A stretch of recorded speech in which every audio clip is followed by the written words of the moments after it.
my videos regarding sexual intimacy and couple, and I would like to go more in deep regarding brutality and relationship and encounter in bed.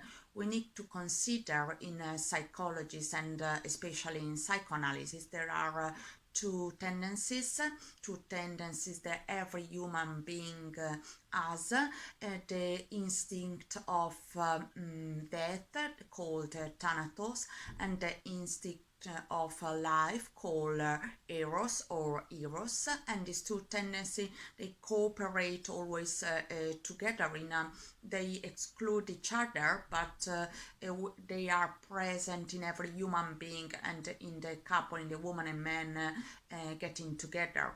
And I can have some talks regarding kill someone or destroy my partner or get rid of my partner, and it's not a shame to have it. It's not shame to think this thought, because they are part of our shadow self, they are part of our nature as well, and we need just to be conscious of them, and to be conscious of them, especially in bed.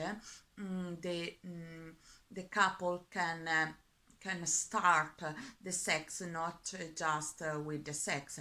They can start before the sexual penetration or the sexual encounter to talking about or writing about or finding another form of expression regarding the sad feelings, angry feelings regarding partner. They can, for example, write it down their thoughts for 2 minutes, 3 minutes, and then touch themselves, hug themselves, or start the petting phase, then lead to the penetration in woman and man, or any other form of love in woman or man and man, and coming together to an end. There is the orgasm, and in the fusion of the orgasm there is the real self, the real self of her and the real self of him coming together in this union.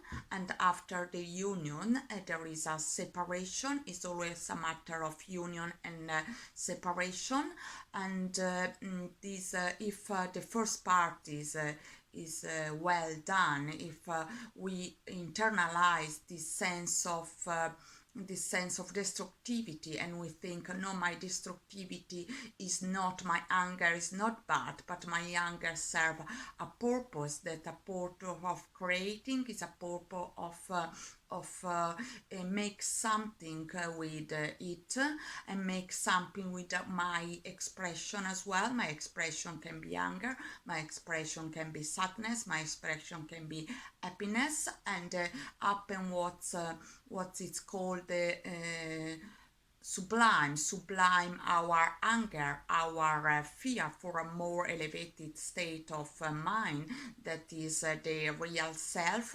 If we can transmute, we can change this anger in most positive things. Recognize the anger is there, but not be destructive in any way.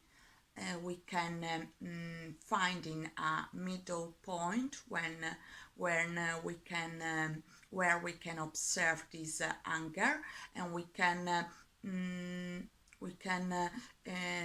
change this anger in a loving relationship, in a loving sexual encounter, because it's all a matter of opposite, this anger, and there is love, but in the middle there is the real self that is always balanced, like the temperance in the tarot card, and this balance is found in the orgasm as well, if the couple are really aware of their unconscious part, that that can be, for to to raise our unconscious is required hard work, but required also sometimes it's obvious, sometimes it's not so obvious, but we need to familiarize with our feeling. We need to familiarize with our anger, and don't think the anger is bad, but it's the part of the human being, is the nature of the human being. The nature of the human being is not good or bad, it's just the nature of the human being, like the environment outside. Is the nature is not good or bad, it's follow its rules without judging themselves, without any judge, and without any other logos, any other words. And after the encounter, after the orgasm, when the couple express their anger and express happiness, joy, sadness, and everything they can and they want to express, there is always a separation.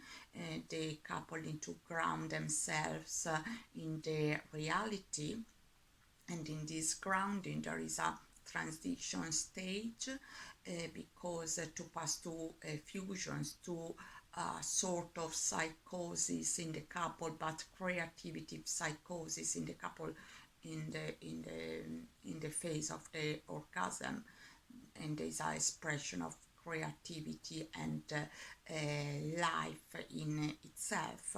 There is a separation. The couple need to recognize they are separate. Then they need to regain a sense of identity, a sense of their self.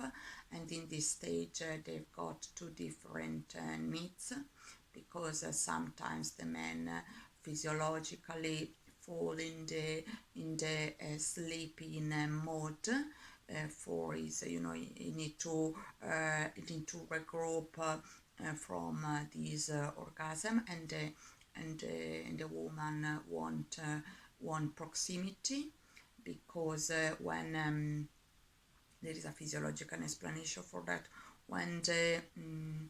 When the woman makes sex, have sex with men, the hormone liberating is the oxytocin.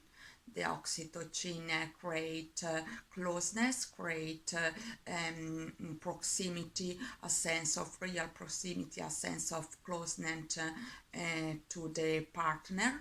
And this hormone is not liberating in the men, because in the past the men should have a lot of women to guarantee the continuum of the species, and women need to have protection for their babies.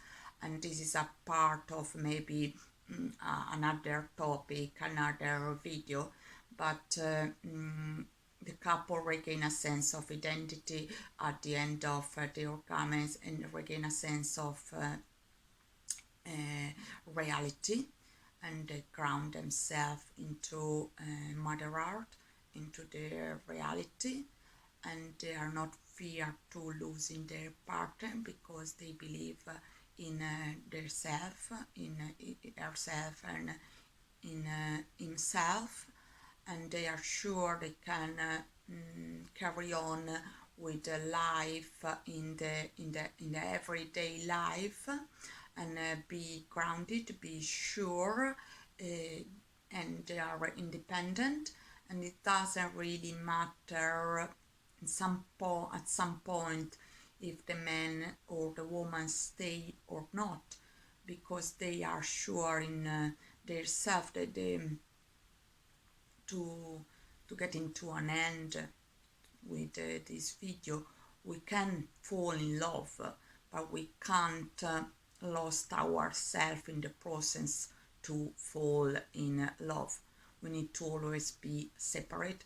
We need to set boundaries in bed and outside of bed. And also I would like to love you and leave you with this quote from Sabina Spearine, and for who don't know who's Sabina Spiride, was a schizophrenic and psychologist of Russia. She was living in Russia, and she founded the White Asylum. And go and check it out. Was in relationship while Jung was married with another woman to Jung. Was a Jung patient, and she said, I want to live for love. I don't want to die for love. And I think is a good conclusion for this video. I'm coming up with other videos soon. Thank you thank you so much for watching. Bye.